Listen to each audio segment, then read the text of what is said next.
Last کچھ days سے آپ نے سوشل میڈیا پر پاکستان کے سابق وزیر اعظم اور تحریک انصاف کے بانی عمران خان کے انتخابات لڑنے کی خبریں تو ضرور دیکھی ہوں گی۔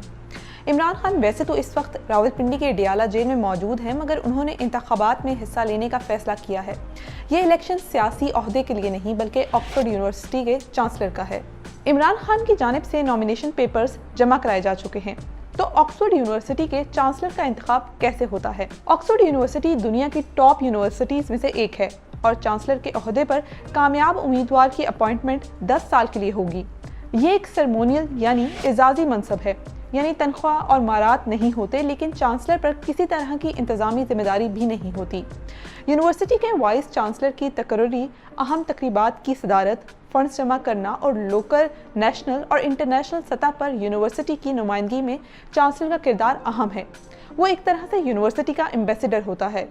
نئے چانسلر کے انتخاب کے لیے یونیورسٹی کی کونسل چانسلر الیکشن کمیٹی تشکیل دیتی ہے، جس کا کام رولز اینڈ ریگولیشنز کے مطابق انتخابی عمل کا انعقاد اور نگرانی ہوتی ہے، اور وہ کسی طرح اس پر اثر انداز ہونے کی کوشش نہیں کرتی۔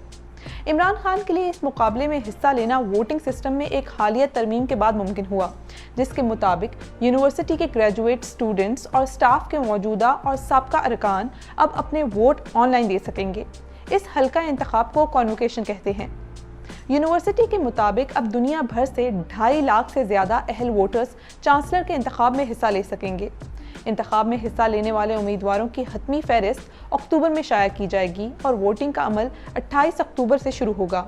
10 سے کم امیدواروں کی صورت میں انتخاب کا صرف ایک دور ہوگا۔ امیدواروں کی زیادہ تعداد ہونے کی صورت میں انتخابی عمل کا دوسرا راؤنڈ 18 نومبر کو شروع ہوگا۔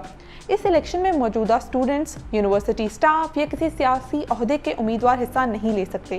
تحریک انصاف کی جانب سے عمران خان کے اس فیصلے کے پیچھے مقصد تو ڈسکرائب نہیں کیا گیا، لیکن ایکسپرٹس کا ماننا ہے کہ اگر عمران خان منتخب ہو جاتے ہیں تو یہ اہم پیش رفت ہوگی، جس کے سیاسی اور سفارتی اثرات مرتب ہو سکتے ہیں۔